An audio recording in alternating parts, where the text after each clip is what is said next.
Gujarat BJP రాష్ట్ర అధ్యక్షుడు Chandrakant Raghunath పాటిల్పై AP Chamala Kiran Kumar Reddy ఫిర్యాదు చేశారు. రాహుల్ గాంధీ ఫోటో మార్ఫింగ్ చేశారని హయత్ నగర్ పోలీస్ స్టేషన్లో కంప్లైంట్ చేశారు.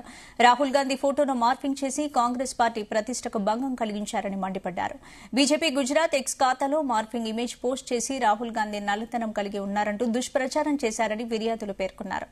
భారత న్యాయ సంహిత, ఐటీ చట్టాల్లోని సంబంధిత సెక్షన్ల కింద ఎఫ్ఐఆర్ నమోదు చేసి చర్యలు తీసుకోవాలని పోలీసులను కోరారు.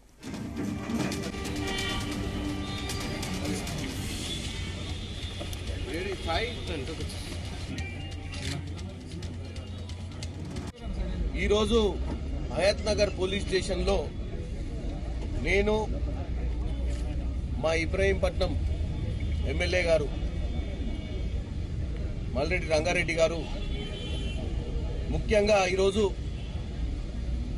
రాహుల్ గాంధీ గారిని ఒక మార్ఫ్డ్ ఫోటోగ్రాఫ్ పెట్టి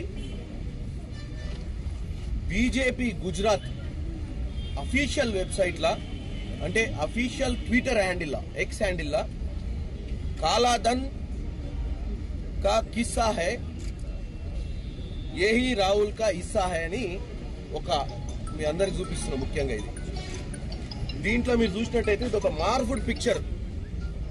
రాహుల్ గాంధీ గారి చేతిలో కొంత డబ్బు పెట్టి ఒక మార్ఫుడ్ పిక్చర్ ని భారతదేశంలో కాంగ్రెస్ పార్టీపై దుష్ప్రచారం చేసే దిశగా బీజేపీ నరేంద్ర మోడీ గారి సొంత రాష్ట్రము గుజరాత్ లో ఈ యొక్క కార్యక్రమాన్ని ఇంత దారుణంగా